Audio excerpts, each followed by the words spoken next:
2021, año por la recuperación del derecho a la educación. Hola, ¿cómo están? Estamos en una clase más de fortalecimiento del área de Biología-Geografía. Con ustedes se presenta la maestra Maribel Castillo Colque y hoy vamos a revisar el tema de organelos celulares.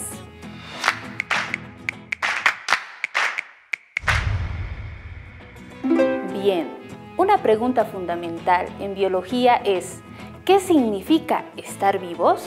Por ejemplo, los seres vivos, como ser las personas, un colibrí, un cactus o una lombriz de tierra, están vivos, mientras que las piedras, las rocas y la arena no. Pero, ¿cuáles son las propiedades fundamentales que caracterizan a todos los seres vivos y los distinguen de la materia inerte o no viva? La respuesta inicia con un hecho básico, histórico en la biología: el establecimiento de la teoría celular. Este hecho ocurre a mediados del siglo XIX y marca una revolución en el pensamiento humano, ya que afirma que todos los seres vivos están constituidos por células, al igual que nosotros. Cada célula que forma nuestro organismo puede crecer, reproducirse, procesar información, responder a estímulos y llevar a cabo una asombrosa variedad de organismos pluricelulares. Contenemos miles de millones o billones de células organizadas en estructuras complejas, pero muchos organismos son solo una simple célula. Si las células son la unidad básica de la materia viviente, nada inferior a la célula puede ser considerado un ser vivo. Los virus, por ejemplo, son paquetes compactos de información genética en forma de ADN o de ARN, revestidos en general por proteínas, pero carecen de la capacidad de reproducirse por sí mismos. En cambio, se copian solo parasitando la maquinaria reproductora. Ustedes han debido observar diferentes tipos de virus, los han debido escuchar. A ver cuáles son, como ser los resfríos, hepatitis, dengue, rabia, poliomielitis, también el SIDA, ¿verdad? Entonces, es muy importante conocer que nos desarrollamos a partir de una sola célula. El cigoto, en 1827, el médico alemán Karl Bahl descubrió que los animales crecen a partir de ovocitos provenientes de los ovarios de la madre. La fecundación del ovocito por células espermáticas produce un cigoto, una célula visualmente pequeña de 200 micrómetros de diámetro. Todo ser humano comienza como un cigoto en el cual están todas las instrucciones necesarias para construir el cuerpo humano, ya sea constituido por aproximadamente 100 billones de células.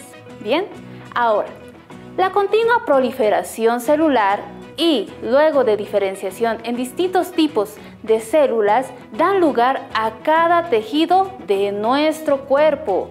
Una célula inicial resultante de la fecundación genera cientos de diversos y distintas clases de células que difieren en contenido, forma, tamaño, color, movilidad y composición de la superficie. Los genes controlan la diversificación celular para constituir diferentes clases de células, por ejemplo, musculares, dérmicas, óseas, neuronas, glóbulos rojos, glóbulos blancos, etc. Esto no es suficiente para producir un organismo y a la vez las células deben organizarse en tejidos como ser los órganos, aparatos o sistemas que constituirán un nuevo ser vivo. Es muy importante también conocer sobre la historia de la biología celular. Ustedes sabían que por lo general las células son muy pequeñas para observarlas a simple vista. Fue gracias a la invención del microscopio en el siglo XVII que se les pudo observar a A partir de ese momento, durante de cientos y miles de años, todo lo que se supo sobre las células. Se descubrió con este instrumento la invención del microscopio óptico. Dependió de los avances en la producción y perfeccionamiento de los lentes de cristal. Las células fueron descritas por primera vez en 1665 por el científico inglés Robert Hooke en su libro Micrografía. Utilizando un microscopio que él mismo fabricó, observó un delgado corte de trozo de corcho, dibujó y describió lo observado. Hooke eligió el término célula porque el tejido le recordaba las pequeñas habitaciones, ya sea o celdas, en las que viven los monjes. Curiosamente, lo que Hooke observó no era realmente células vivas, sino las paredes celulares que quedaron después de que murieran las células vegetales del corcho. Ahora vamos a ir conociendo un poco más sobre los organelos celulares, ya sea sus características y sus funciones. Todos los seres vivos estamos formados por células. La célula es la unidad fundamental y estructural de los seres vivos. Todas las células en su interior existe una región llamada citoplasma, en la cual encontramos un líquido que lleva por nombre citosol, que está compuesto principalmente de agua, sales, proteínas, enzimas, etc. Aquí se llevan a cabo numerosas reacciones químicas y además alberga a todos los organelos de la célula, que son estructuras que trabajan en conjunto en la realización de diversas funciones. Dichos organelos y funciones son: el citoesqueleto, son estructuras filamentosas que ayudan a mantener la forma y dar sostén a la célula, además de fijar sus organelos. El núcleo contiene y protege el ADN, coordina todas las funciones celulares como la división, el crecimiento y la nutrición celular. Contiene una membrana externa y una envoltura nuclear, por lo que permite la entrada y salida de nutrientes.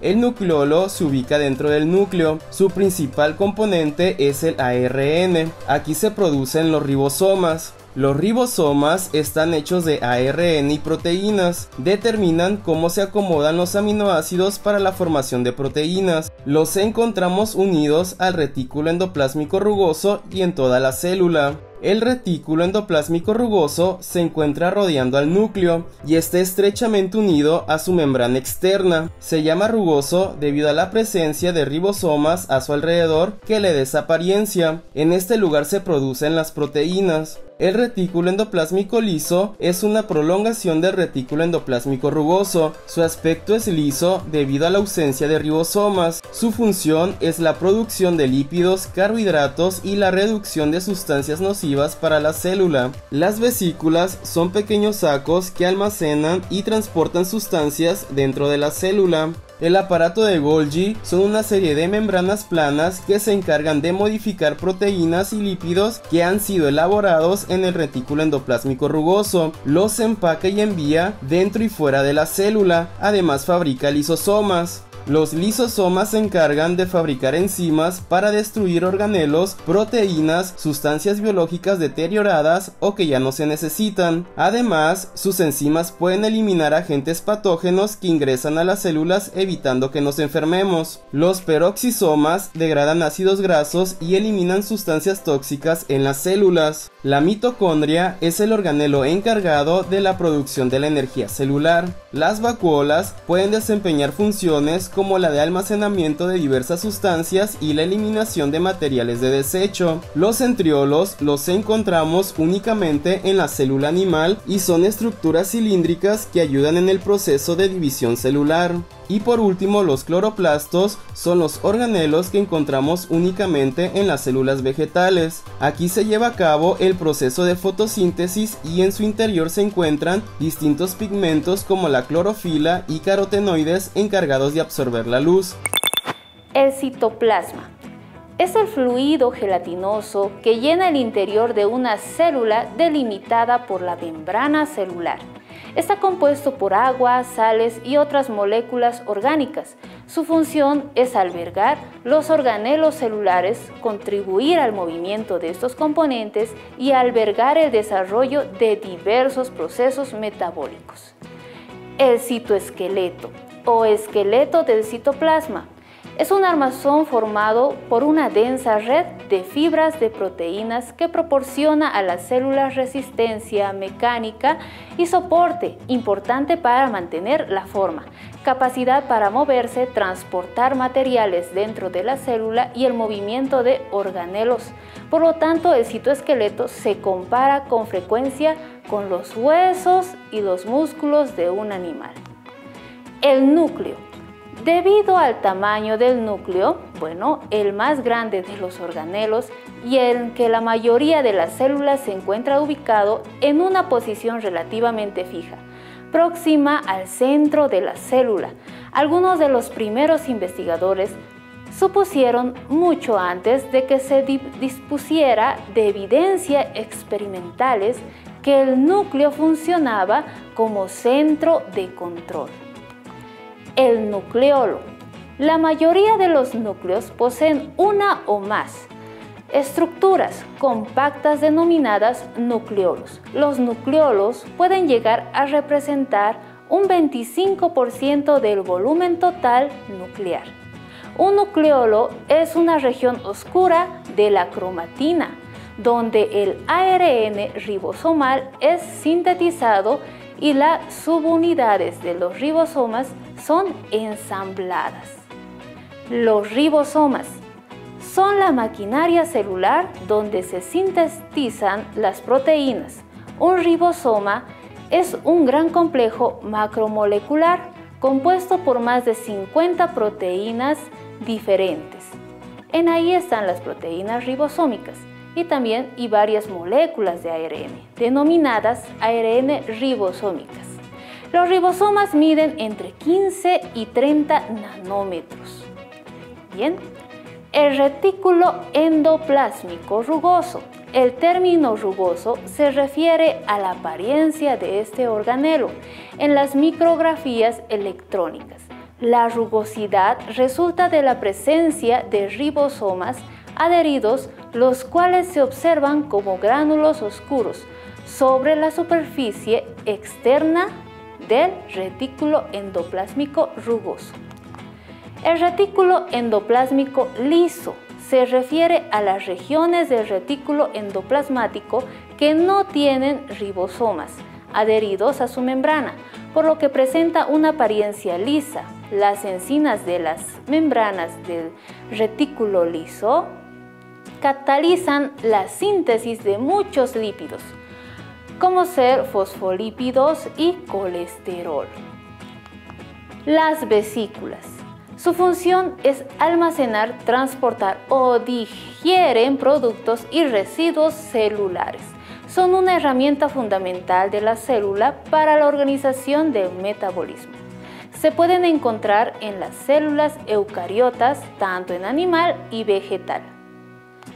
El aparato de Golgi es conocido también como cuerpo o complejo de Golgi y fue descrito por primera vez en 1898 por el microscopista italiano Camillo Golgi, quien encontró una forma de teñir específicamente este organelo tanto en las células vegetales como animales.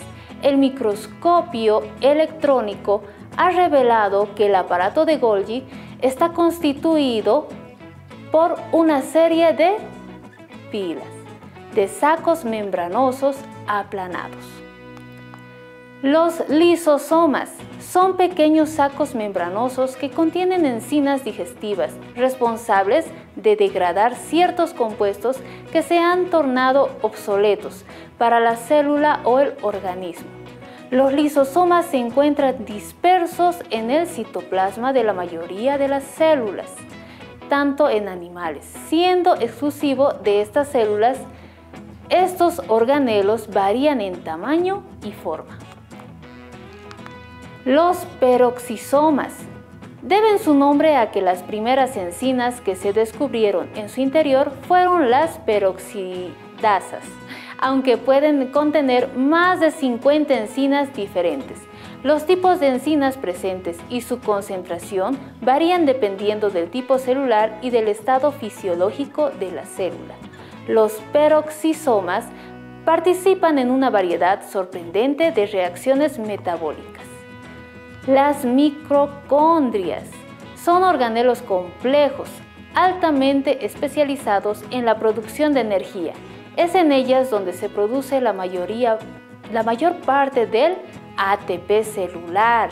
Mediante el proceso de respiración celular se localizan prácticamente en todas las células eucariontes, donde pueden llevar o ocupar hasta un 25% de volumen del citoplasma. Las vacuolas son sacos grandes aislados, rodeados de membrana. La membrana de la vacuola es parte del sistema endomembranoso y se le da el nombre de tonoplasto. El término vacuola significa vacío, es decir, estos organelos no tienen estructura interna. Los centriolos, las células animales y la mayoría de las células prototistas contienen centrosomas constituidos por dos centriolos acomodados perpendicularmente uno del otro. Un centrosoma es el principal centro organizador de microtúbulos de la célula. Antes de dividirse una célula animal, los centriolos se replican y durante la división celular se separan. Los cloroplastos son organelos verdes, grandes, que se encuentran solo en las células de plantas y algas. Las células de animales y de hongos carecen de ellos.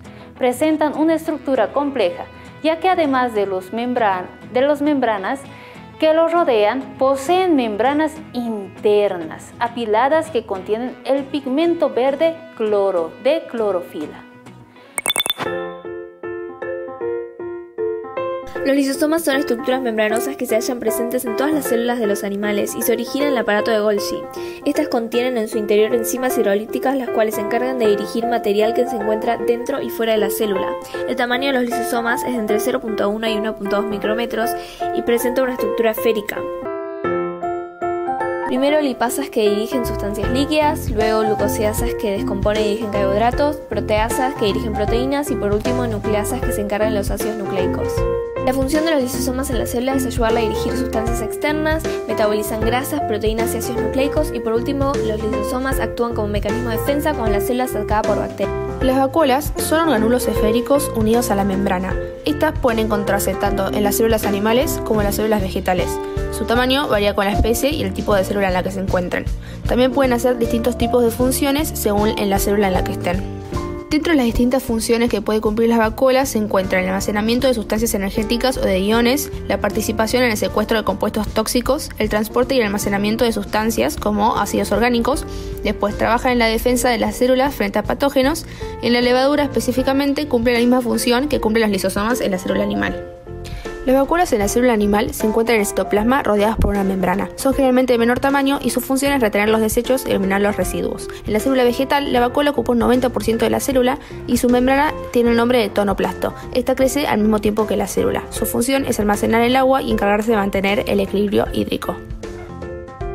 La vacuola, según su función, se divide en la vacuola digestiva, quien se encarga de degradar proteínas, la vacuola de almacenamiento, que está en las células vegetales, y la vacuola pulsátil, quien se encarga del mantenimiento osmótico de la célula, que son los protistas unicelulares.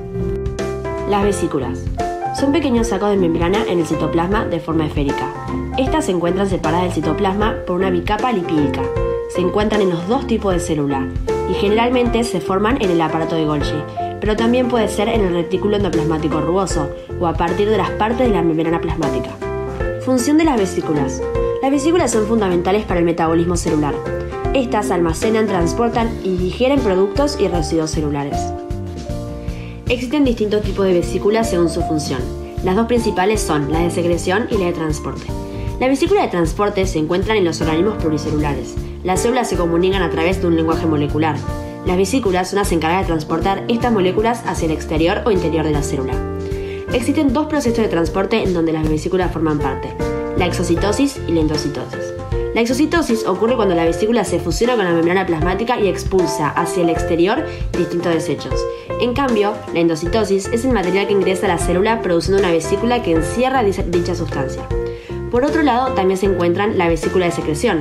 Estas precisan de una señal externa para poder expulsar dichas proteínas, a diferencia de las de transporte. Bien, concluyendo, las células son las unidades fundamentales de la vida. La biología celular es el medio al que debemos recurrir para encontrar la respuesta a la pregunta de qué es la vida y cómo funciona. Además, la biología celular puede proporcionarnos respuestas a los siguientes interrogantes: ¿cómo ser? ¿De dónde venimos? ¿Cómo nos desarrollamos a partir de un solo ovocito fecundado? ¿Por qué enfermamos? ¿Por qué envejecemos? ¿Y por qué morimos? Actualmente la biología celular es una ciencia rica e integradora que reúne las siguientes disciplinas, como ser la bioquímica, la biofísica, microscopía, genética, fisiología, computación y biología del desarrollo. Cada una de estos campos tiene su propio interés y estilo de experimentación. Bien, hasta aquí es la clase y nos vemos en una siguiente. Hasta luego. 2021, año por la recuperación del derecho a la educación. Protege los árboles, son los pulmones del planeta. Educación para proteger la vida. Cuidemos el medio ambiente.